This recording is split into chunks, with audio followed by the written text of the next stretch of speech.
Hi, and welcome back to Goodnight Rita. We started this series with a deep dive into the iconic Harold Ramis feature Groundhog Day. And from there, we moved into an extensive exploration of time loops in popular culture.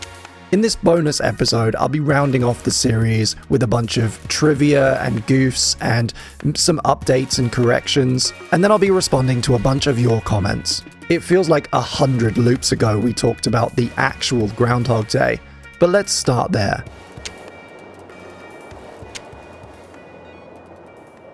Groundhog Day is an amazing, influential classic, but it's not a perfect movie. Like with any film, there's a handful of continuity errors, who cares? I've also mentioned in a previous episode that I think the color balance and skin tones are pretty inconsistent. But again, who cares? Of all the little nitpicky complaints that people have, I think the only one that I found worth mentioning, it's pretty stupid, but technically, in Punxsutawney in February, 6 a.m. would be pitch black. So this scene that we see over and over again, when he goes to the window, it should be dark. Whatever, that's not going to be a fun film. I also think I found a new one that is not on anybody's lists. In this scene with Ned, when he shouts, "Ned!" I think a member of the public, off camera, imitates him. Ned! Ryerson! Do you hear that? I'm pretty sure that is a member of the public that somehow made it into the mix. And it's a reminder that for a lot of those street scenes, they had quite an audience of people from Woodstock watching them. Now, when it comes to trivia, this is a 30-year-old film and there is a lot of it out there. So I'm just going to run down some of the ones I found the most fun or interesting. Bill Murray got bit twice during the filming of this and was given rabies shots as a precaution. As we've mentioned before, there were multiple groundhogs, and they were all just collectively called Scooter. According to a website called Real Chicago, they were actually a family specifically bred for the film. Real Chicago has a bunch of fun facts on their website, as well as a comprehensive list of shooting locations for anyone who's thinking of visiting Woodstock. This movie is Michael Shannon's feature debut, which is always fun to remember. WrestleMania! I have the first of several corrections to make. In the first episode, I incorrectly stated that Phil learns to play Bach on the piano. I think because you can see some Bach sheet music in one shot. But in fact, as some of you pointed out in the comments, the piece he's learning is by Rachmaninoff. One of the most touching things that I found in my early research on the original movie is this video of some of the cast and Ramis's wife reuniting to pay tribute. This is where I got that quote from Obama for one episode, but it was also just really heartwarming to watch. One of the best resources I found, and I'm going to shout out Joe from The Protagonist for recommending it, was the Tobolowsky Files, a podcast where Stephen Tobolowsky reminisces about past film projects. And of course he does an extensive episode about the shooting of Groundhog Day, which I highly recommend. He tells a bunch of anecdotes from the set, some that he's told in other places, and others that were completely new to me. There's, of course, the famous Danish story. They were out in the street shooting these Ned scenes. Before we started shooting, Bill said, you know what we need to do before we do this scene? The town needs a Danish. We gotta get the town some Danish. Bill Murray goes down the street to a local bakery and orders dozens and dozens of Danish pastries. Bill threw some money at him. They gave us these huge boxes of Danish, and Bill comes out and he's tossing Danishes to all the townspeople that are standing around just to watch us film. A couple of things really piqued my interest in the Tobolowsky Files. The first was an anecdote concerning the very end of the movie. When I talked with Joe and Mav, we actually spent a bit of time, discussing, do they have sex? How important to the story is it? According to Tobolowsky, when they were working on that scene, they actually stopped for a moment. Did they do it? Harold asked Bill what he thought. Bill said, "Hey, I'm asking you." Amazingly, Harold said, "Let's take a vote." They actually kind of took a poll of the crew and asked them, do you think Phil and Rita should sleep together? It came down to a girl who was an assistant set director. It was her first movie, but she was unintimidated. She said he is dressed in the clothes he wore the night before, all of them, absolutely. If you do it any other way, you will ruin the movie. Harold Ramis smiled and said to Bill, you're dressed in all of your clothes. Absolutely. If you do it any other way, it's going to ruin the movie. Another fascinating thing I wanted to highlight from the Tobolowsky Files episode, Ramis wanted to get all exterior scenes in all weather conditions. We would have to cover ourselves by shooting all of the outdoor street scenes in different weather conditions. That way, in the editing room, he could choose what the repeated day would look like and keep it constant, and he would also be able to choose what the day would look like when time starts again. That's nuts, right? Think about this. Somewhere deep in Columbia's vaults are reels of film that contain these other days with different weather. And if you had them, you could cut whole other versions of Groundhog Day where it was snowing or raining on February 2nd. And the improv would be different and the line deliveries would all be different. My first thought was, that is an incredibly inefficient way to shoot. And my second thought was, that's absolutely fascinating and I want to see those reels. A lot of people in the comments gushed about the Groundhog Day musical, and in fact, when I spoke to Danny Rubin, he had a lot of really positive things to say about it too.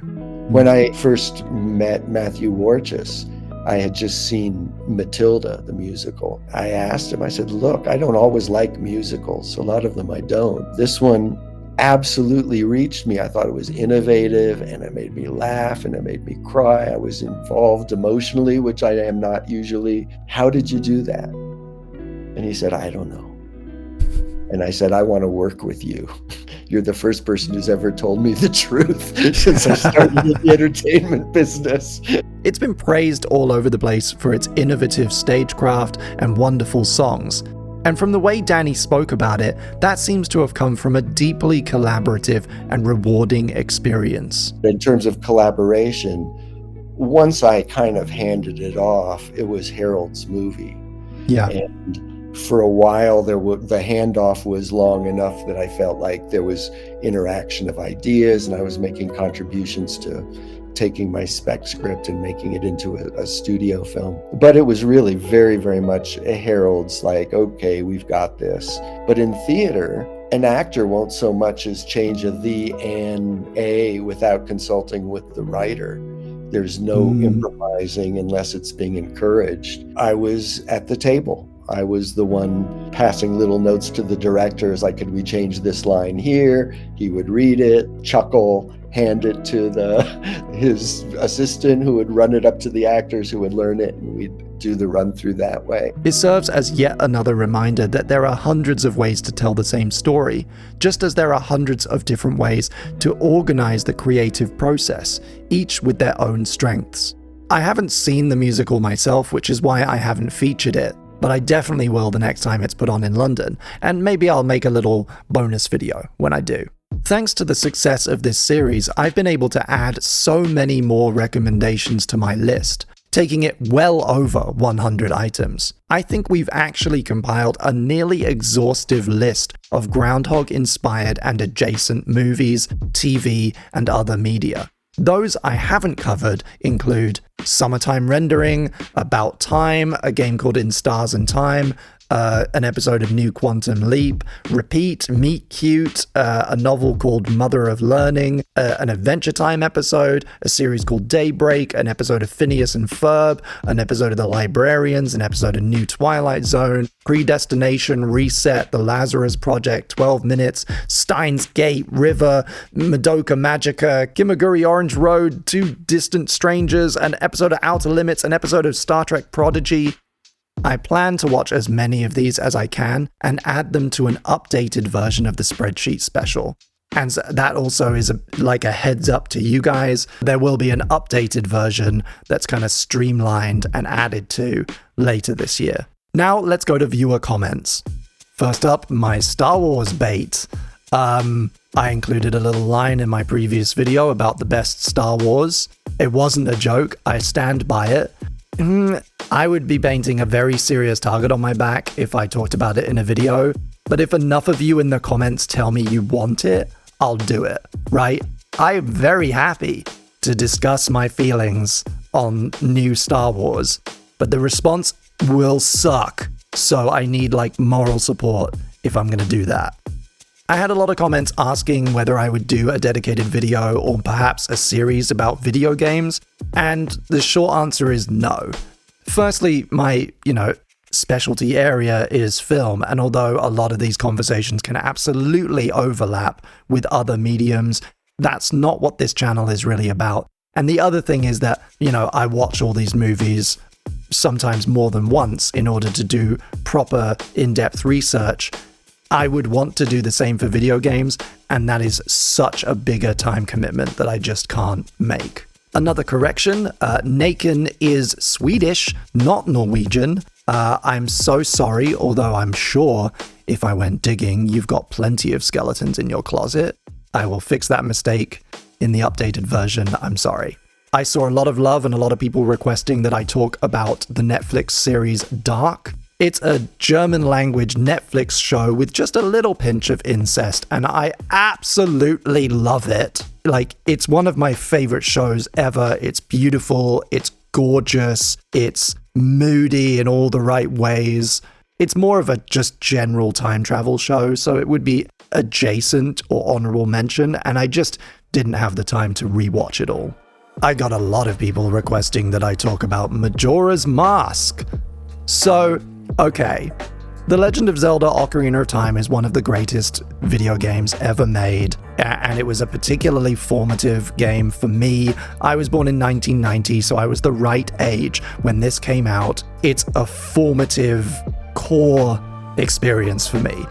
I feel like I was friends with Saria when I was a child. That's how important that game is to me. And also, in the present day, one of my hobbies is playing OOT randomizers.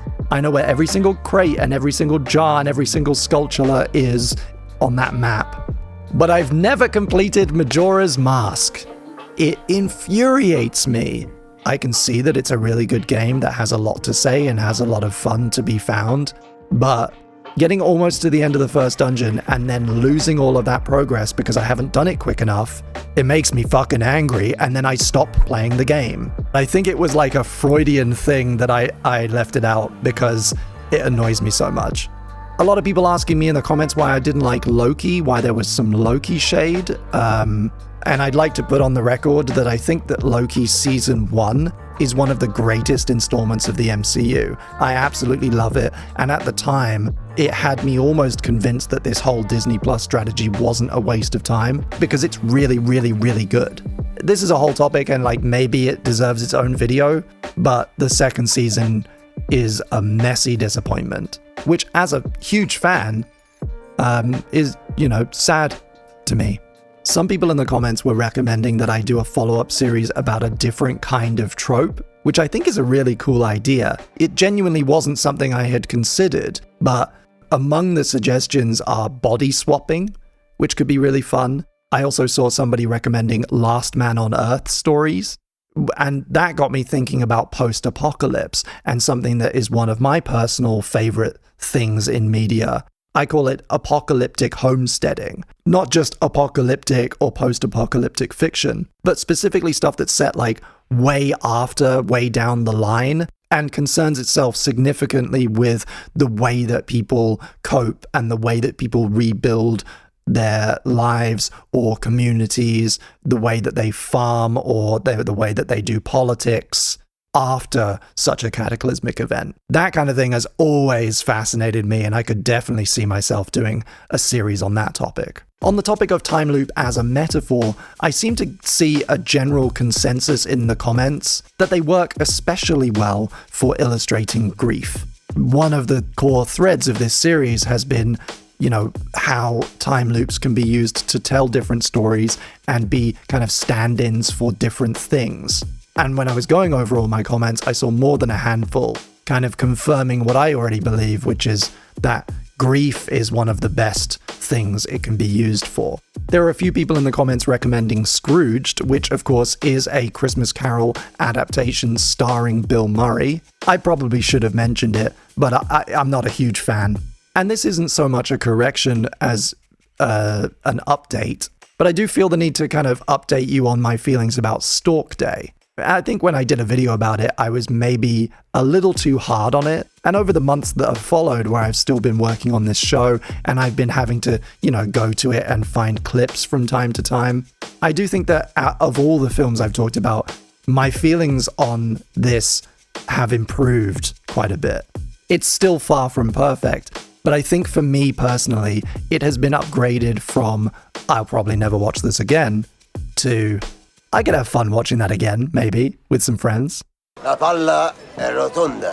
Now to just respond to some more negative comments. I still get a lot of people every few days taking serious issue with my first video not having a hard conclusion, right? People who get to the end of the video and don't appreciate my conclusion that it doesn't really matter. Different levels of anger, all basically to the effect of like, why did you do this to me? Or like, if you didn't care, why did you ask the question? Or actually the question is important, you're stupid, right?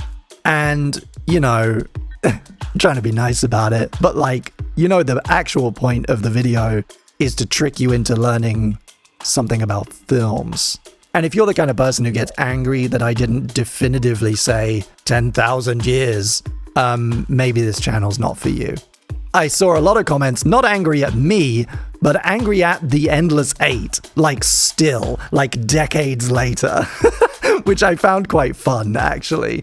It is a testament to how extreme and how divisive that arc of episodes is, that I have had a lot of comments, not about me or the video at all, just venting in a new place about this thing that still bothers them.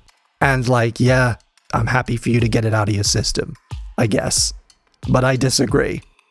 I also got some really lovely feedback on the bonus upload for that video. People thanking me for taking the extra time and, expressing that they were kind of seeing it in a different way for the first time.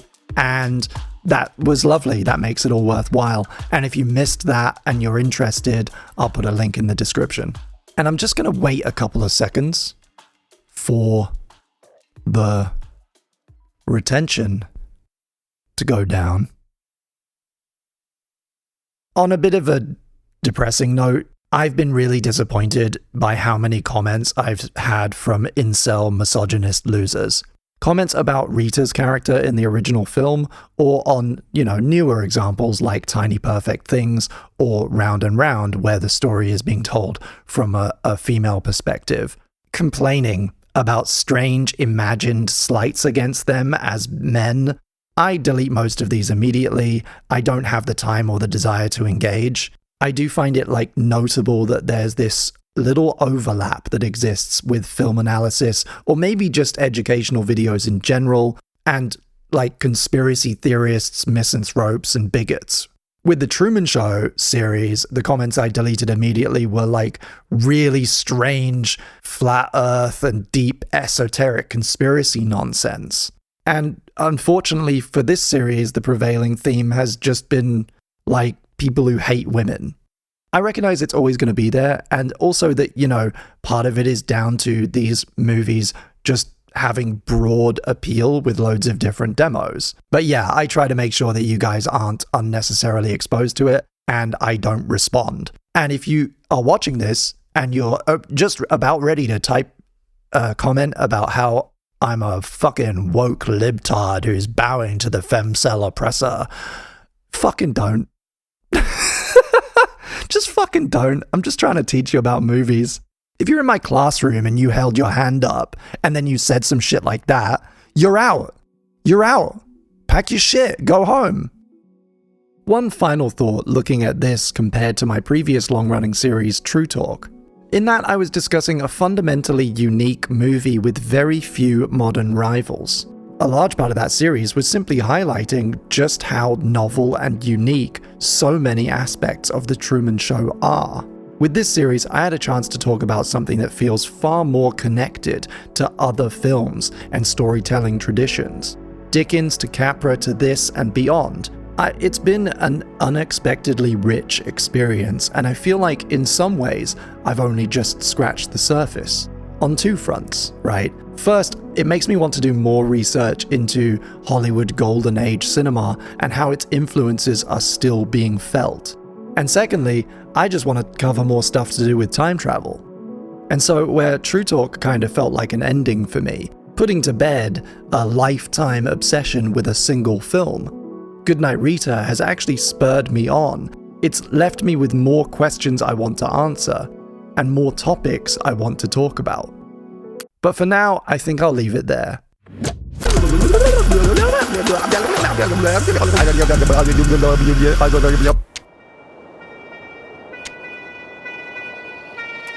Okay, campers, rise and shine. And don't forget your booties, because it's cold out there today. It's cold out there every day. Hi, and welcome to a new series I'm calling Goodnight Rita. Just kidding,